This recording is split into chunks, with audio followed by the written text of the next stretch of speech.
I have one more question to ask you, and it ties in a little bit to what Davíd is speaking about right now. The idea of mentors, people that we've met early on in life who've had a big impact on the work that we do, or the way we can see beyond the static to understand what's happening in society. Is there one particular lesson that each of you have learned early on in life that has stuck with you and that you think might be helpful or inspiring for the people that are watching this discussion? And I would say, if it's one lesson, it's what Angela was talking about, and Davíd, that we are only here because of those who've come before us, and the small imprints we make on the earth while we're here will lay the ground for those to come next. And I really think that is powerful lesson. Thank you. Davíd? I think for me, like I remember a specific moment when I was young and when I was a teenager, when I consciously made the commitment to like this kind of way of life, and that is, to struggle and be a service of others. And I just think that's so important, and that's something that I'm always gonna hold, and it's part of my identity. And I think I owe it. I think it's what feels right, and something that I always want to do.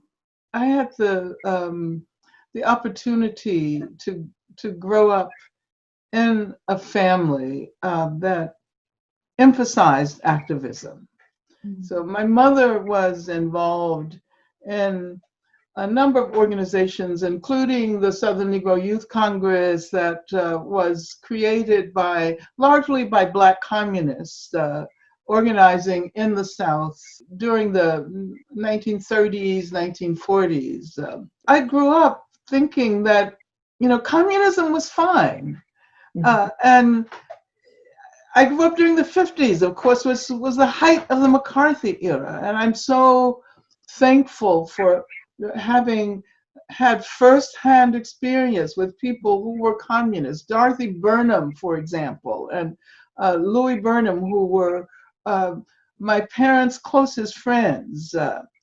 Dorothy is still alive, and she remains a mentor and an inspiration. We just had a Zoom birthday party for her to celebrate her 105th birthday. And she continues to be politically active. She became an artist when she was in her 80s, and she's had shows. So if there's one person that I look to, it's definitely Dorothy Burnham. But there are many others.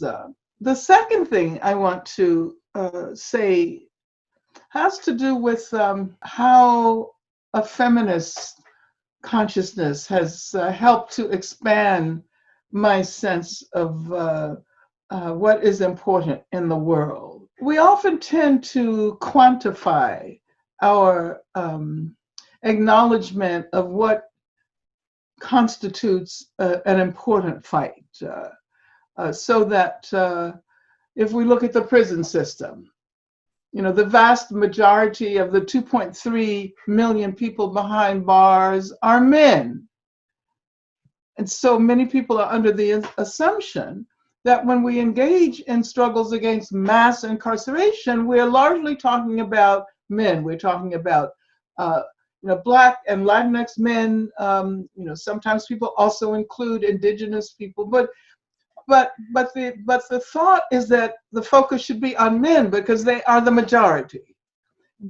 But if one looks at women in prison, and when I say women, I'm again using a very capacious category, because I'm including women of all racial and ethnic backgrounds. I'm including trans women. I'm including gender nonconforming people. And if one looks at their experiences, one acquires a more complicated and more interesting notion of the work of the prison industrial complex. if one looks at women, one can see the circuits of violence that move from domestic violence, partner violence, intimate violence in the home, to state violence. Violence by police, violence within the prison system. And then that applies to everyone, regardless of their gender. And then I could also talk about all of the things that we've learned from trans activists and how that's not just an issue that affects a small proportion of the population that might identify as trans or gender nonconforming, but we begin to see that institutions, like the prison, that hold that the gender binary at the very center of their structure, that the prison system is an ideological apparatus as well. It helps to consolidate this notion of a gender binary, even among those who have never had any experience with the prison. So what I've learned is that if one takes an anti-racist, anti-capitalist feminist perspective, I always have to say that I'm not talking about mainstream feminism. I'm not talking about glass ceiling feminism. Right. I'm not talking about women who want to make it to the top, right. Or women who are almost at the top and just need to penetrate the ceiling. I'm talking about poor women. I'm talking about indigenous women. I'm talking about immigrant women. I'm talking about Black women, and we learn that if we focus on those issues, we have a very different sense of the world. And we recognize that when, as in Brazil, they say, when Black women rise, the whole world rises with us.